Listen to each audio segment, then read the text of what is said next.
I got arrested for trespassing in my own backyard because I watered flowers 2 minutes past deadline. She had no idea who she was messing with. 6:47 a.m. I'm standing there in my bathrobe, coffee steaming, watching sprinklers hit my petunias.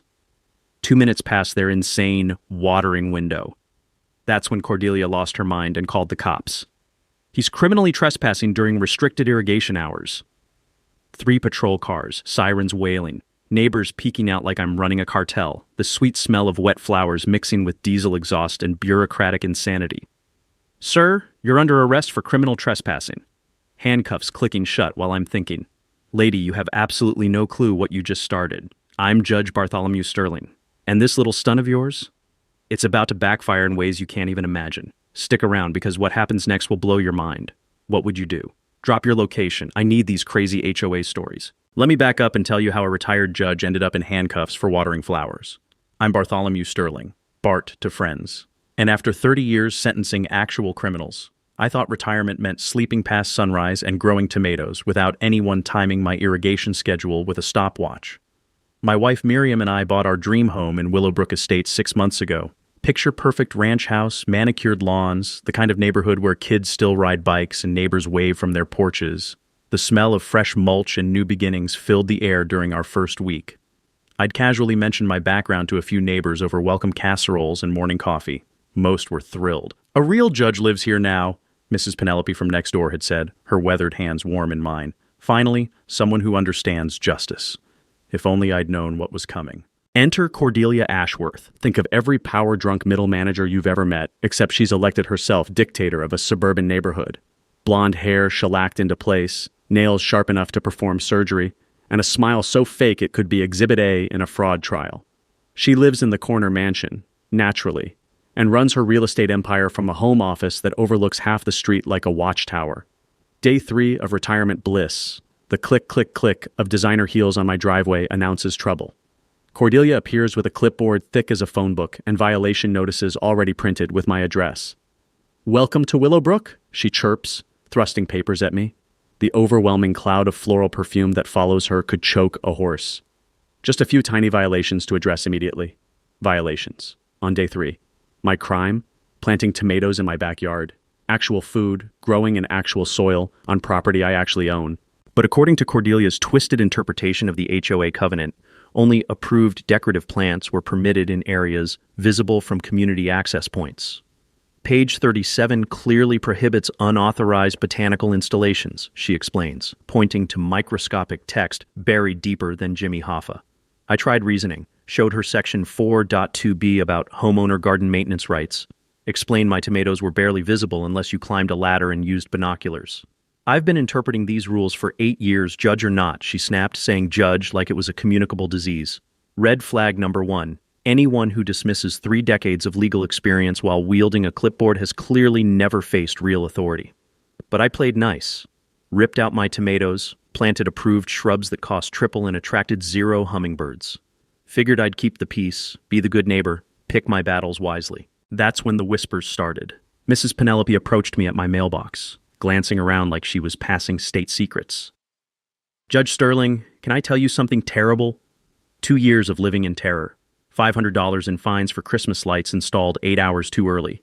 December 14th instead of December 15th. $300 more for her granddaughter's sidewalk chalk art, deemed unsightly temporary graffiti. The young Henderson family across the street got violations for their kids' bicycle training wheels visible through their garage window. Apparently, if you stood on your tiptoes and squinted just right, you could see them from the street. We're thinking of moving, Sarah Henderson whispered to me later, her voice shaking. Our children are afraid to play outside. They call her the mean clipboard lady and hide when she walks by. That's when the picture became crystal clear. Cordelia wasn't running an HOA. She was operating a protection racket with legal letterhead. Every conversation revealed another family terrorized by arbitrary rules, impossible deadlines, and fines that multiplied like rabbits. Elderly Mr. Kowalski got dinged for his newspaper being delivered improperly. Apparently, it landed 6 inches outside the approved newspaper placement zone. The Wilson family faced violations for their dog barking excessively during a thunderstorm.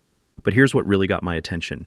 Every targeted family shared certain characteristics: non-European surnames, rental properties, young families, anyone who looked different or lacked the time and resources to fight back.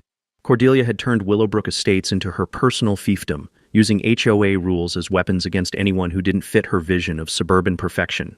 She'd just picked the wrong neighborhood to terrorize. Because while she was busy playing dictator with a clipboard, she'd moved next door to someone who spent 30 years studying exactly how small-time tyrants operate, and exactly how to bring them down. The irrigation violation notice appeared on my door like a death warrant written in red ink. Criminal water theft, $200 fine immediately due. Criminal water theft for watering my own petunias. According to Cordelia's latest masterpiece of bureaucratic insanity, I'd been running sprinklers until 6:47 a.m., 2 minutes past the HOA's sacred irrigation deadline. Problem was, my timer shut off at exactly 6:45 a.m. I'd programmed it myself and checked it obsessively. That's when I realized this woman had been conducting surveillance on my morning routine like I was running a cartel operation. Every day at 6:43 a.m. sharp, Cordelia would materialize on her fitness walk, positioning herself across the street with military precision. Clipboard ready, stopwatch gleaming, studying my sprinkler system like she was planning a heist. The crisp morning air carried the rhythmic click-click-click of her designer heels against pavement, the sound of crazy marching in formation. Time to flip the script. I installed a professional-grade timestamp camera aimed directly at my sprinkler control panel. If Princess Clipboard wanted to play precision timing games, I'd give her accuracy that would make NASA jealous. The soft mechanical whir of the camera's autofocus became my new favorite sound, like justice clearing its throat. What I discovered was pure comedic gold wrapped in criminal stupidity. My sprinklers shut off at exactly 6 hours, 45 minutes, and 0 seconds a.m. every single morning. But guess what?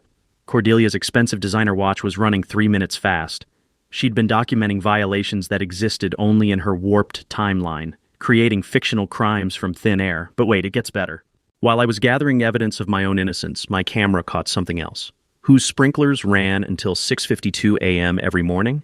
Whose husband power washed the driveway during restricted hours every Saturday? Whose pool maintenance guy operated loud equipment at 7:30 a.m. on Sundays? That's right. The HOA president herself was violating every rule she'd been terrorizing the neighborhood with. This reminded me of a discrimination case I'd presided over years ago, a landlord who only enforced lease violations against minority tenants while ignoring identical violations by white renters. The pattern of selective enforcement had been the smoking gun that proved bias and invalidated his entire eviction system. What Cordelia was doing followed the exact same playbook, and I knew from experience that this kind of evidence could bring down her whole operation. I compiled 3 weeks of crystal-clear evidence and made a decision that would have horrified my wife. I invited Cordelia over for coffee. She arrived like she was conducting a military inspection, that overwhelming floral perfume announcing her presence before she even knocked. The scent was so strong it made my eyes water, desperation masked by department store fragrance. "I have photographic evidence of your violations," I said calmly, spreading the time-stamped photos across my kitchen table like a poker player revealing a royal flush. Her perfectly composed face went through more changes than a slot machine hitting jackpot. Confusion, recognition, panic, then raw fury. "These photos are illegal surveillance," she shrieked, her voice hitting frequencies that probably disturbed dogs 3 blocks away. "Taken from public sidewalks of activities visible to anyone walking by," I replied, sipping coffee that suddenly tasted like victory mixed with morning sunshine. "Exactly the same surveillance you've been conducting on my property." That's when she made the tactical error that would define her downfall. Instead of backing down, apologizing, or even just leaving with whatever dignity remained, Cordelia chose the nuclear option. "This is criminal harassment. You're trespassing on irrigation schedules and stalking HOA officials." I paused mid-sip. Trespassing on irrigation schedules. In 30 years of hearing creative legal theories from desperate defendants, I'd never encountered someone claiming you could commit trespassing against a time period. It was like accusing someone of burglary against a calendar or assault against a stopwatch. Before I could explain basic concepts like property rights and temporal physics, she was already speed dialing 911, her manicured fingers attacking the numbers like she was trying to stab them to death. "I need police immediately. Criminal trespassing and harassment of HOA officials." Here's where it became beautiful. She wasn't just filing a false police report, she was doing it on my timestamp camera system. Every fraudulent word was being recorded in perfect, high-definition color. "Ma'am, what's the nature of the trespassing?" came the dispatcher's confused voice through her phone.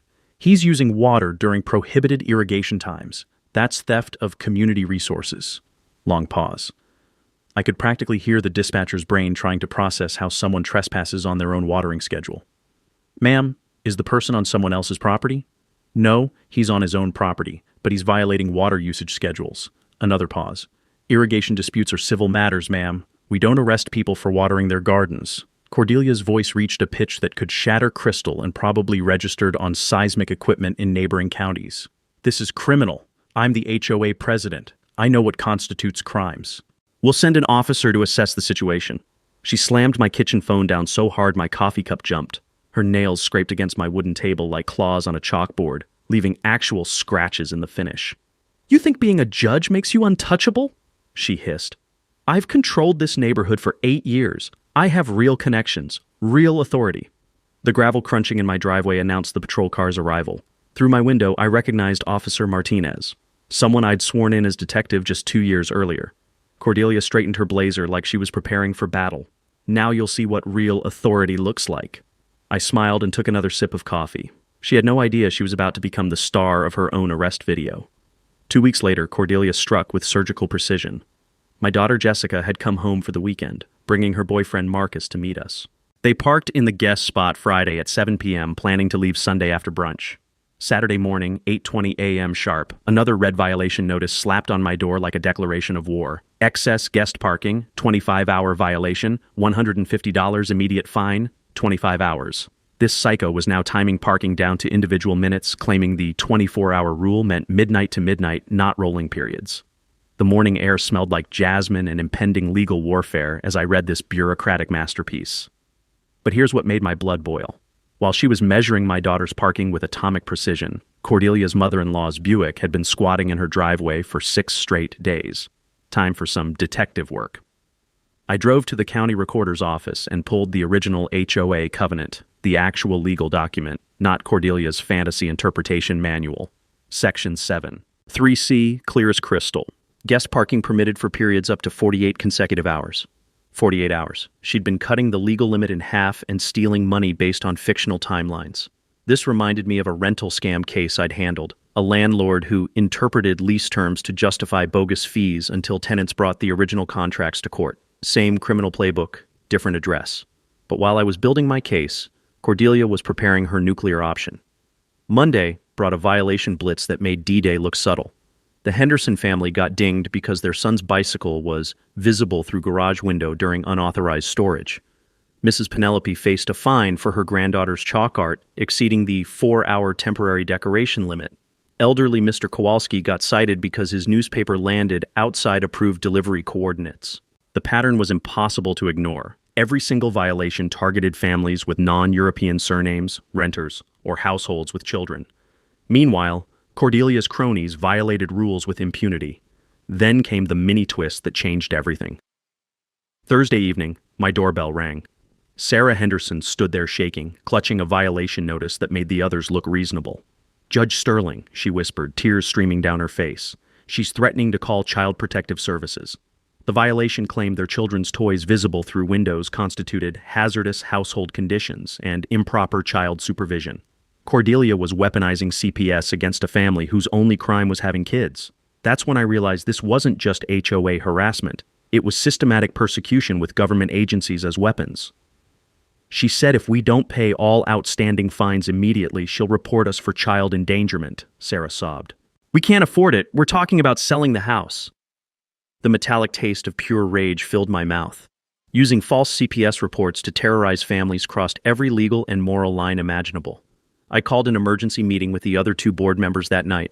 What I discovered made my judicial blood run cold. Board member #1, Frank Morrison, a quiet accountant. Judge Sterling, we never voted on half these violation interpretations. Cordelia just declares them. Board member #2, Linda Park, a school teacher. She threatened to report Frank's business for operating from residential property when he tried to question her. I'm terrified she'll target my teaching license. Cordelia had been blackmailing the entire board into submission while operating a one-woman dictatorship disguised as community governance. The smell of fear and desperation hung in the air like smoke as these 2 decent people described months of intimidation. But they were ready to fight back if someone could protect them from retaliation. Friday night's emergency HOA meeting felt like a showdown at high noon. Cordelia sat at the head table radiating fake authority while nervous residents packed folding chairs that squeaked against the linoleum floor. The fluorescent lights buzzed overhead like angry wasps. We're here to address the pattern of community disruption, Cordelia announced, her voice echoing off cinderblock walls. Certain residents think rules don't apply to them. She was staring directly at me, her smile sharp enough to cut glass. I stood slowly, manila folder in hand. Before we discuss violations, let's review what the actual rules say. I'd brought copies of the original covenant for everyone. The collective gasp when residents saw the real 48-hour parking rule was like air being sucked from the room. You've been stealing money with fake interpretations, I said calmly. Cordelia's face went from confident to panicked in 2 seconds flat. Those are outdated documents. I have authority to update interpretations. Show me that authority in writing. Silence, the kind that screams louder than arguments. You can't, I continued, because it doesn't exist. That's when Cordelia made the desperate move that would seal her fate forever. Instead of backing down, she doubled down with the legal equivalent of a suicide bomb. I'm calling the police to have you arrested for harassment and intimidation. She pulled out her phone right there, in front of 60 witnesses, and dialed 911 to file another false report. Some people never learn. Lucky for me. The week after that board meeting, Cordelia declared total war. I was in my backyard Wednesday morning, photographing my sprinkler timer for daily documentation, when the cavalry arrived. 2 patrol cars, lights flashing, radios crackling like a drug bust was going down. Officer Martinez stepped out looking like he'd rather be investigating actual crimes. Judge Sterling, we got a report of stalking and criminal harassment. The complaint? I was allegedly conducting surveillance operations against HOA officials and intimidating community leaders during their constitutional right to peaceful walks. The irony was so thick you could spread it on toast. Cordelia had been photographing my house every morning for a month, but somehow I was the stalker. Let me show you something, officer. I pulled up my security footage. There was Princess Clipboard, clear as HD television, positioned across the street at exactly 6:43 a.m. daily, documenting my every move like I was under FBI investigation. Martinez watched the footage with the expression of a man slowly losing faith in humanity. So she's been taking pictures of your house, but she's claiming you're stalking her? 4th complaint this month, his partner Officer Torres muttered. All from the same address. All about irrigation schedules and neighborhood harassment. I could see the realization dawning in their eyes. They were being used as Cordelia's personal enforcement squad. But that was just the appetizer. The main course of crazy arrived Thursday afternoon.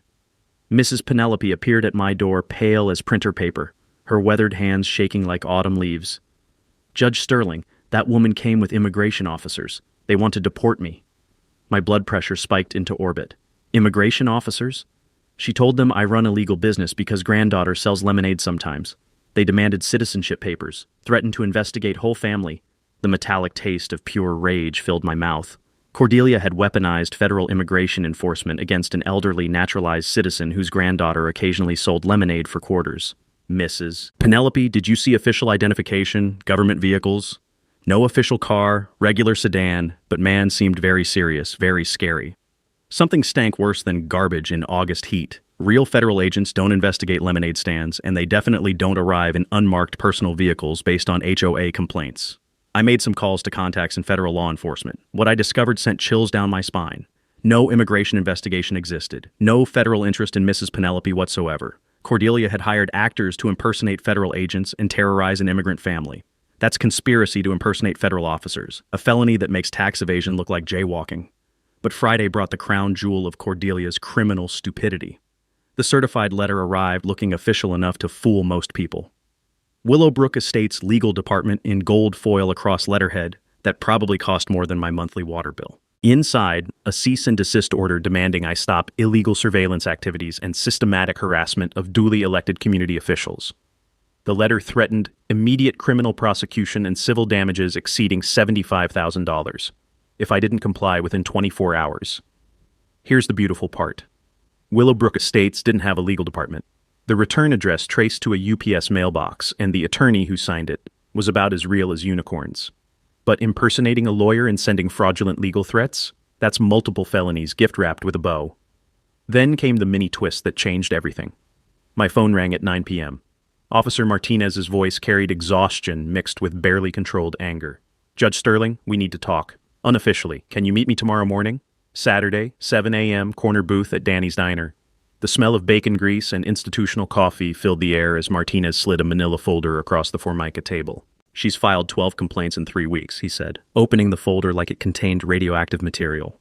Trespassing, stalking, harassment, intimidation, destruction of property, disturbing the peace, illegal surveillance, and something called conspiracy to undermine community governance. Conspiracy to undermine community governance?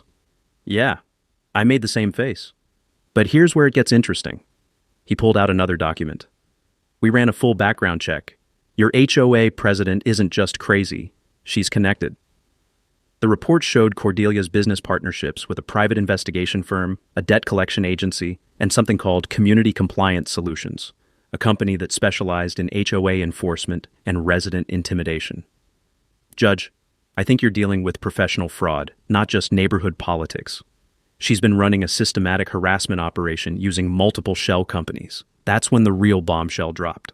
We also discovered she's not the legitimate HOA president. The incorporation papers expired 18 months ago. Legally, she has zero authority to enforce anything. The pieces clicked together like a puzzle solving itself. Cordelia hadn't just been abusing HOA power. She'd been operating a completely fraudulent organization while collecting thousands in illegal fees. I sat back in the vinyl booth, sipping coffee that suddenly tasted like victory mixed with vindication. Officer Martinez, I think it's time we discussed arrest warrants. That conversation with Officer Martinez hit me like a lightning bolt to the brain.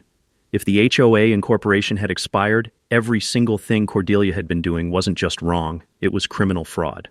I raced home and fired up my laptop, fingers flying across the keyboard like a pianist on Red Bull. The state business registry search results made my coffee mug slip from my hands and crash to the floor. Willowbrook Estates Homeowners Association dissolved. Failure to file annual report. Dissolution date, March 15th, 2 years ago. 2 fucking years. Cordelia had been running a fake organization longer than some people stay married. Every violation, every fine, every threat, all of it was criminal impersonation of authority. The room started spinning as the implications hit me. My hands were literally shaking as I printed the official dissolution documents. This wasn't HOA overreach. This was organized theft with a legal costume. But wait, it gets so much worse. I dove into the financial records like a forensic accountant on a mission from God. Every administrative fee Cordelia had collected, every bogus fine she'd imposed, all criminal fraud. A dissolved corporation has zero authority to do anything except exist as a really expensive paperweight. Then I found the county recorder's lien filings. 17 fraudulent liens against neighborhood properties. 17 families trapped in their homes by fake legal documents filed by a non-existent organization. The scope was mind-blowing. Cordelia had basically been running a neighborhood protection racket while wearing a fake badge. I pulled up those shell companies Martinez had mentioned. Holy shit. Community Compliance Solutions had been billing the HOA $3,000 monthly for enforcement services, with Cordelia controlling both accounts. She was literally paying herself to terrorize neighbors with their own money. The private investigation firm? Same ownership. The debt collection agency? Same network. She'd built an entire ecosystem of fake businesses to legitimize her fraud operation. The bitter smell of my overheated laptop mixed with the taste of pure outrage in my mouth. This woman hadn't just been power-hungry. She'd been running a criminal enterprise that would make the mafia proud.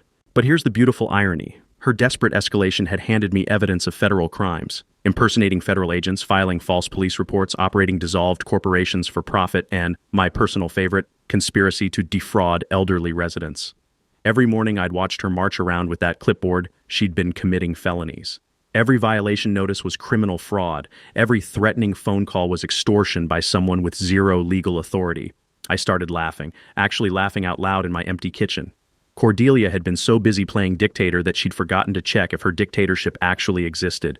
This was like discovering the emperor has no clothes, except the emperor had also been robbing people while naked and claiming divine authority to do it. I grabbed my phone and called District Attorney Patricia Wolf, my voice probably vibrating with excitement. Pat, I need to report the most beautiful case of organized fraud you've ever seen. How beautiful are we talking, Bart? I scrolled through the evidence one more time, my grin growing wider.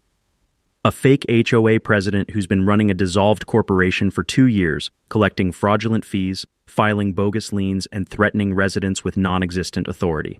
Conservative estimate, $147,000 in theft, plus property damage affecting 17 families. Dead silence. Then, are you absolutely certain about the dissolution? I'm holding the state documents. This organization has been legally dead longer than some reality TV shows. Jesus Christ, how fast can you get here?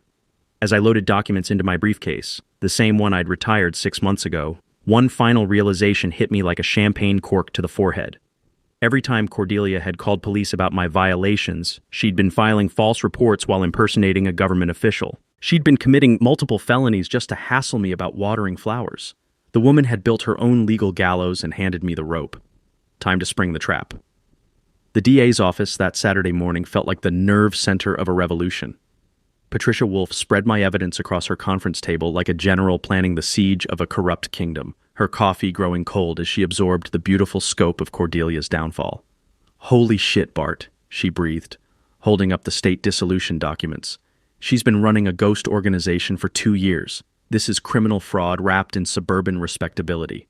We mapped out charges like kids planning Christmas morning, wire fraud for electronic theft, mail fraud for postal violations, filing false instruments for bogus liens, conspiracy to defraud elderly residents, and my personal favorite, impersonating a government official every time she'd weaponized police against imaginary crimes. Federal charges alone could bury her for 20 years, Pat said, her pen scratching notes with the intensity of someone writing death sentences. But I want to coordinate maximum impact, full court press.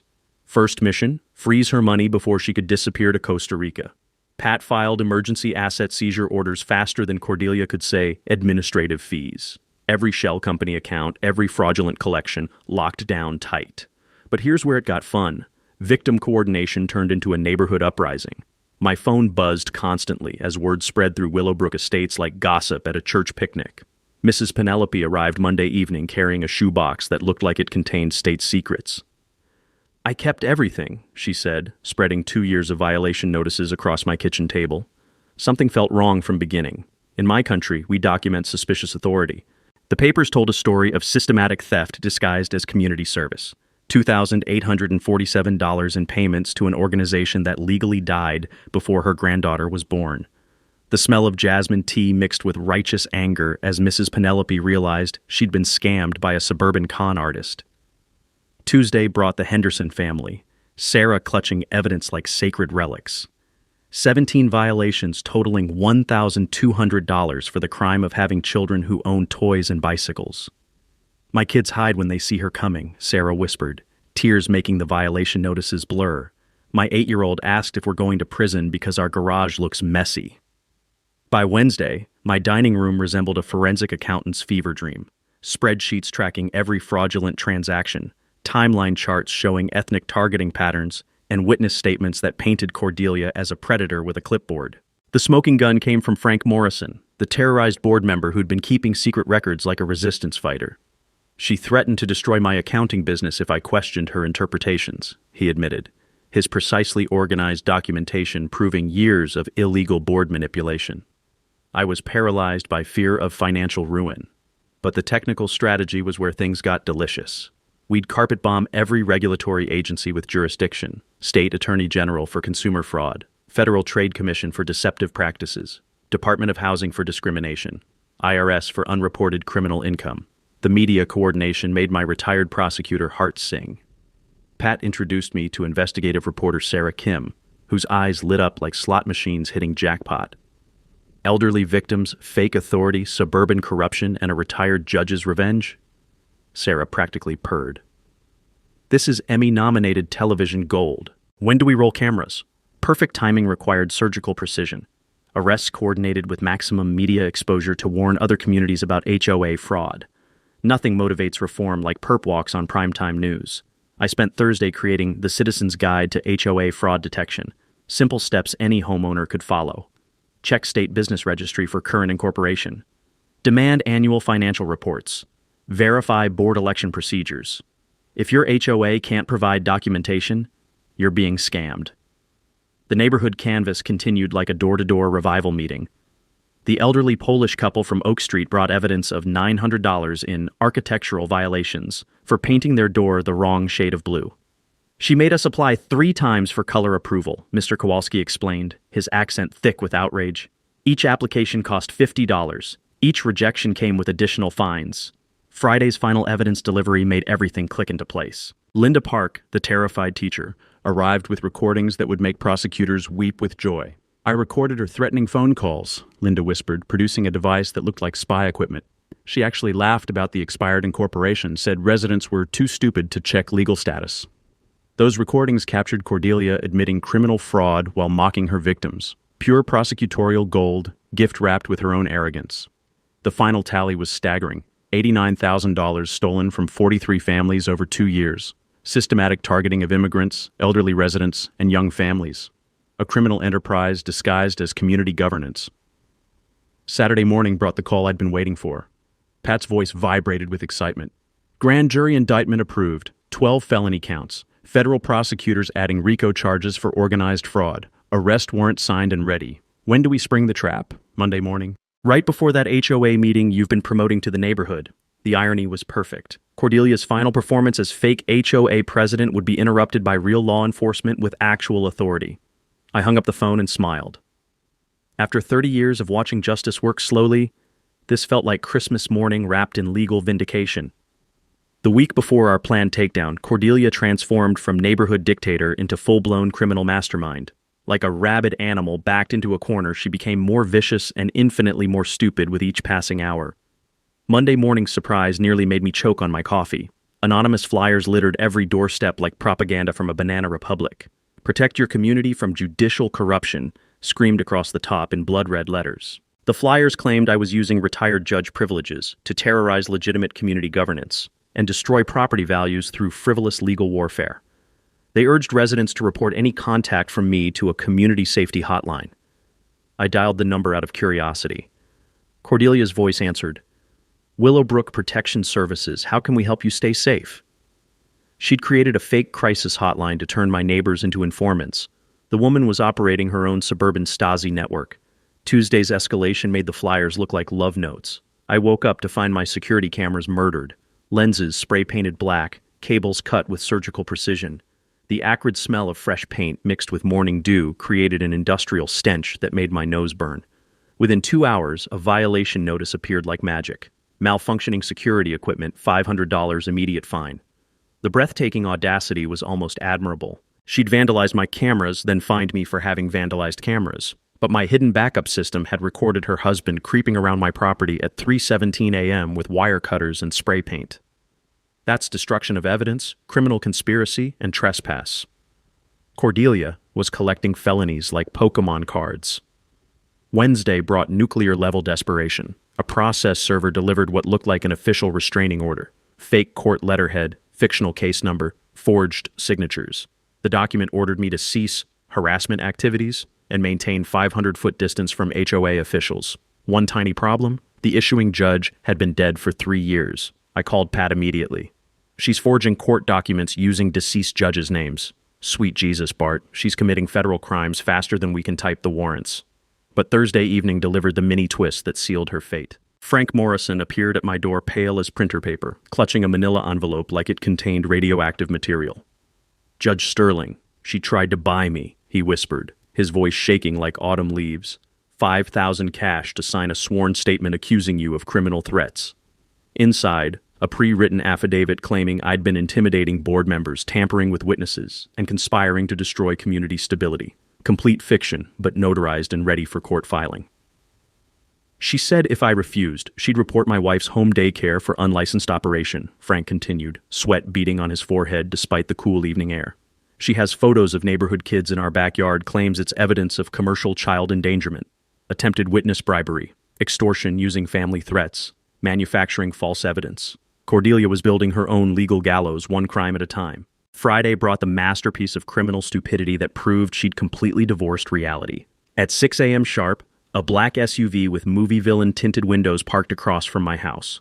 2 men in bargain basement suits sat inside conducting the world's most obvious surveillance operation. They pointed cameras at my windows like paparazzi stalking celebrities, completely oblivious to how ridiculous they looked.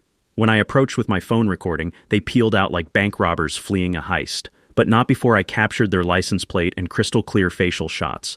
The plate traced to Metropolitan Investigation Solutions, another Cordelia shell company. She was now running surveillance operations against a retired judge who was actively cooperating with federal prosecutors. The level of stupidity was approaching theoretical physics. That afternoon came her final act of desperation masquerading as authority. A certified letter from Willowbrook Estates Emergency Security Division demanded my appearance for a mandatory resident safety evaluation or face immediate community removal proceedings. The letter claimed multiple residents felt physically threatened and psychologically intimidated by my systematic campaign of judicial harassment against elected community representatives. The interview was scheduled for Monday morning at 9 a.m., exactly when federal agents planned to arrest her. The cosmic irony was perfect. While Cordelia prepared to ambush me with fake security theater, real federal marshals were preparing to ambush her with genuine handcuffs. I called Pat with the week's criminal highlights. "She's completely unhinged," I reported.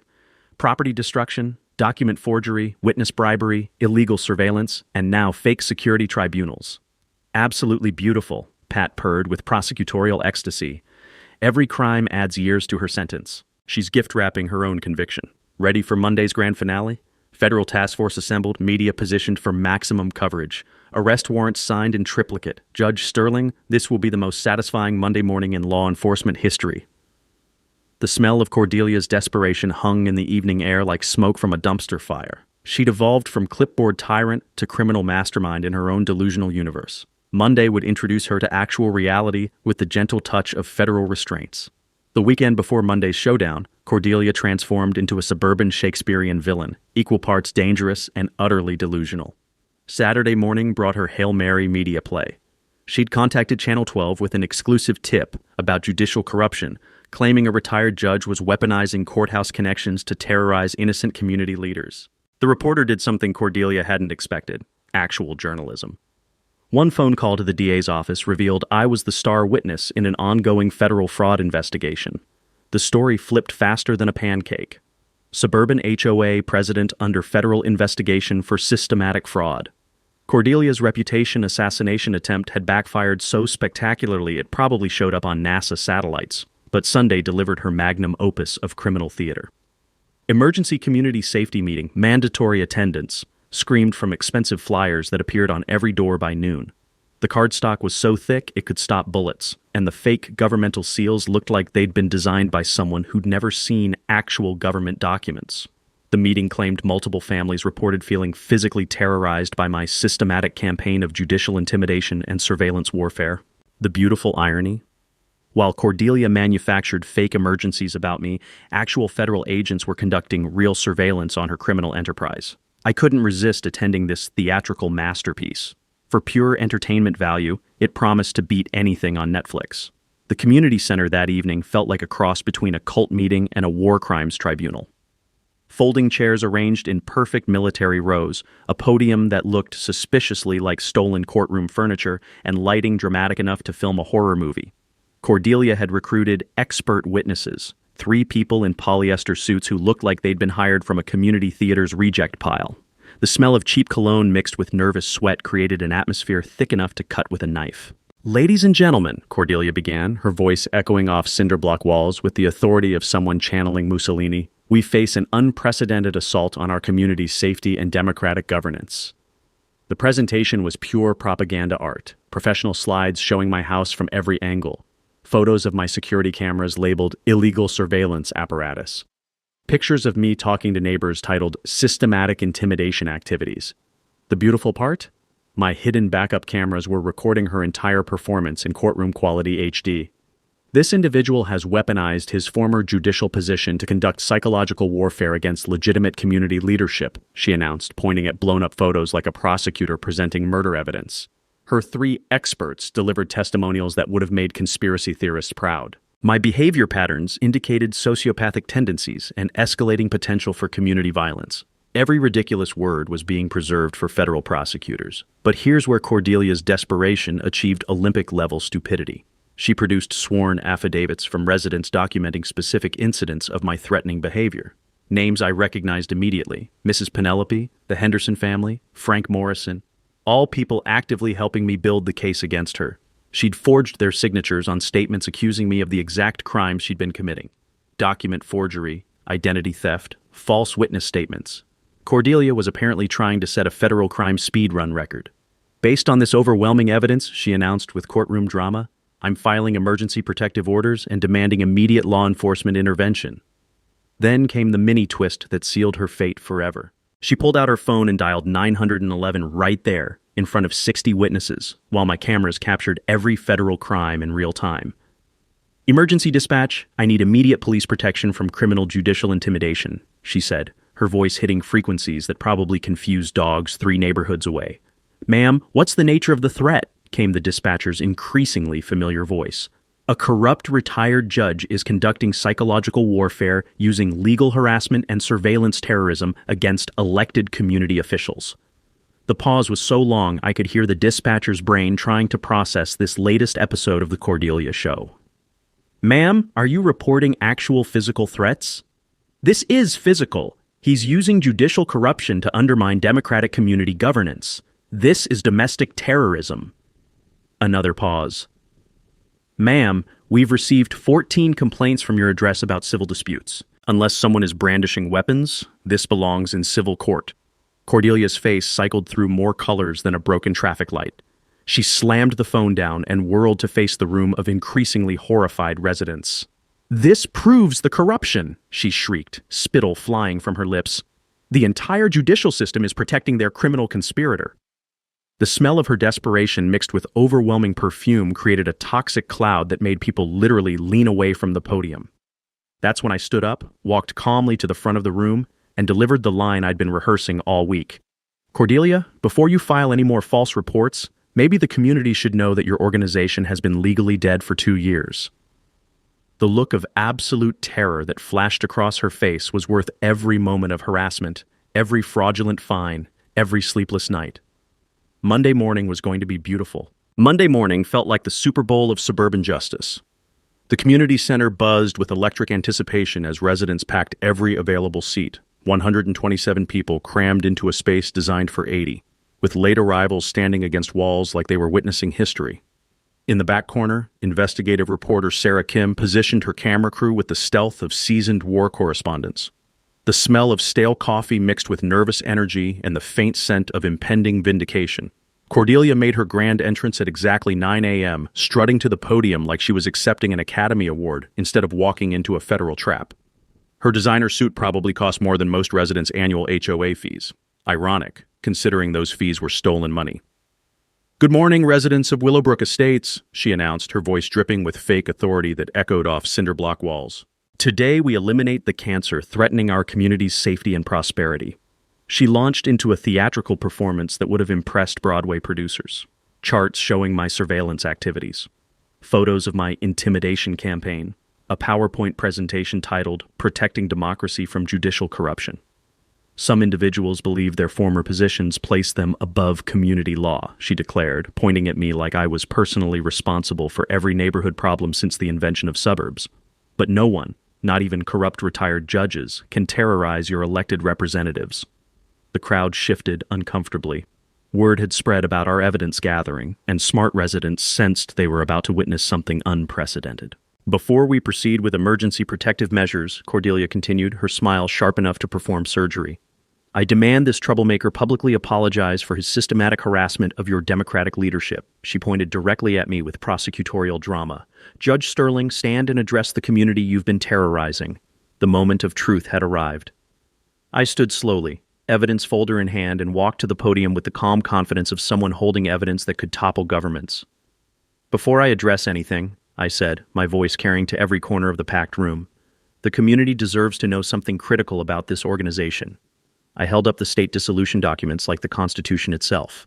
According to official state records, the Willowbrook Estates Homeowners Association died on March 15th, 2 years ago. The collective gasp sucked all oxygen from the room.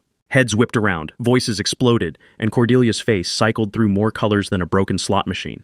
Legally speaking, this organization has had no more authority than a book club for 24 months. Every fine collected, every violation issued, every threat made, all criminal fraud.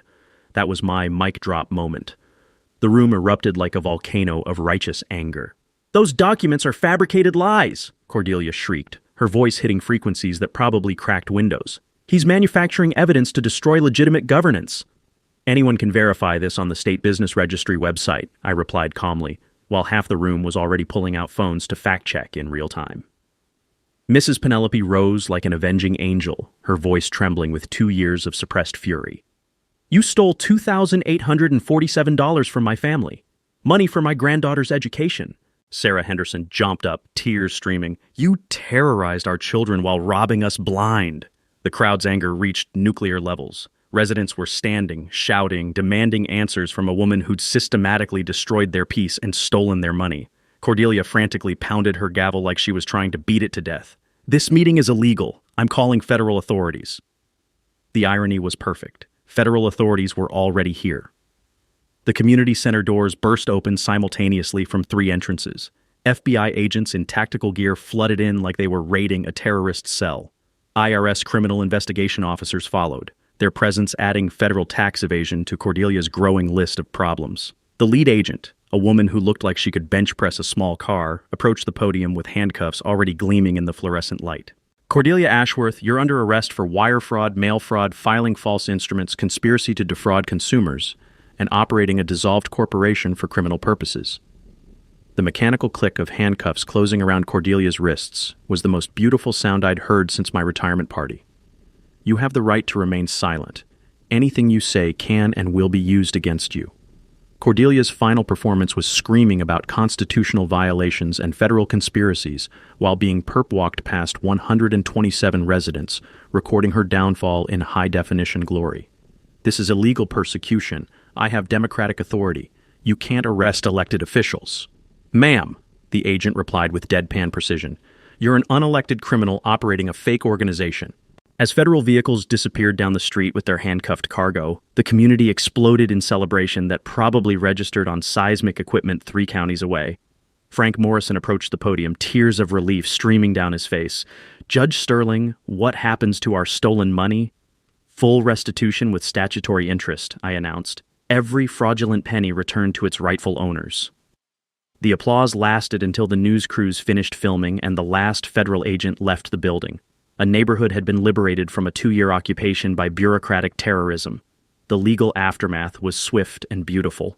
Cordelia faced a 12-count federal indictment that read like a criminal law encyclopedia. Wire fraud, mail fraud, conspiracy, filing false instruments, and operating a dissolved corporation for criminal enterprise. Her plea negotiations lasted exactly 1 meeting. When her attorney saw our evidence mountain, he practically begged federal prosecutors for mercy. Final sentence: 18 months federal prison, full restitution of $147,000, asset forfeiture, and lifetime ban from any HOA involvement nationwide. The money recovery felt like Christmas morning. Within 6 weeks, residents received restitution checks that transformed lives. Mrs. Penelope got back $2,847 plus interest, immediately deposited into her granddaughter's college fund. This pays for her first year studying constitutional law, Mrs. Penelope told me over jasmine tea, tears of joy glistening. She wants to protect families like ours from future Cordelias. The Henderson family used their $1,200 refund to build an elaborate backyard playground, complete with a chalk art station visible from 3 streets. Their kids went from hiding behind curtains to creating sidewalk masterpieces that celebrate childhood freedom, but the real magic was watching our community transform. We formed a legitimate HOA with proper incorporation, term limits, mandatory audits, and transparency requirements that would make government officials jealous. Frank Morrison became treasurer, his accounting background ensuring we'd never again fall victim to financial fraud. Our new bylaws include the Cordelia Clause. Any resident can demand incorporation documents, financial reports, and meeting minutes within 24 hours. Transparency isn't suggested, it's legally required. My garden became the neighborhood showpiece, with Mrs. Penelope teaching me traditional growing techniques while Henderson kids contributed artwork and infectious enthusiasm. The sweet smell of ripening tomatoes mixed with children's laughter replaced the old atmosphere of fear and clipboard terrorism. The media attention sparked a movement. Our story went viral, inspiring investigations in 17 communities across 3 states. Turns out, fake HOA scams were epidemic nationwide. I was invited to speak at municipal law conferences, and my guide, How to Verify Your HOA's Legal Authority, has been downloaded over 50,000 times. State legislators passed the HOA Transparency and Accountability Act unanimously, requiring all homeowner associations to maintain public websites with current incorporation status and financial reports. Any HOA that can't produce documentation faces automatic state investigation. 6 months post-arrest, we established the Willowbrook Educational Justice Fund, using excess recovered money. The fund provides scholarships for students studying law, community advocacy, or consumer protection. Our first recipients, Mrs. Penelope's granddaughter, planning to study civil rights law focusing on housing discrimination, and the Henderson's daughter, who wants to become a community organizer protecting elderly residents from fraud. The annual Willowbrook Diversity Festival became our signature celebration. Families share traditional foods, children create multicultural sidewalk murals, and nobody measures anything with clipboards. The aroma of dozens of cultural dishes mixing with flower gardens and genuine community joy replaced the old reign of terror. As I write this, my tomatoes are softball-sized, my sprinklers run exactly when I choose, and no one has timed my irrigation in 8 months. Mrs. Penelope's granddaughter stops by after school to help garden and practice legal arguments on someone who appreciates constitutional analysis. Retirement finally became what I dreamed. Peaceful mornings with coffee and actual vegetables, afternoon conversations with neighbors who feel safe in their homes, and evenings filled with children playing without fear. Sometimes the best justice isn't just stopping bad actors, it's building something beautiful from the wreckage they leave behind. Our neighborhood went from a dictatorship disguised as democracy to an actual community where families thrive, children play freely, and elderly residents are respected rather than targeted. The textured feel of garden soil between my fingers, mixed with the sound of neighborhood kids playing games instead of hiding indoors, reminds me daily that small acts of courage can transform entire communities. Cordelia tried to break our spirits with fake authority and stolen money. Instead, she accidentally created a neighborhood full of people who understand their rights, value transparency, and protect each other from those who abuse power. What's your worst HOA nightmare story? Drop it in the comments below. I read every single one, and some might become future episodes. If you enjoyed watching Cordelia get her comeuppance, you'll love next week's story about the contractor who thought he could scam a decorated Marine veteran. Spoiler alert, he seriously underestimated his target. Hit subscribe on HOA Stories and ring that notification bell for more tales of everyday heroes taking down neighborhood tyrants. That's a wrap for today's episode on HOA Stories. If you enjoyed watching Karma in action, smash that like button, comment your thoughts, and let us know if you've dealt with HOA madness too. Subscribe so you won't miss the next HOA meltdown we post.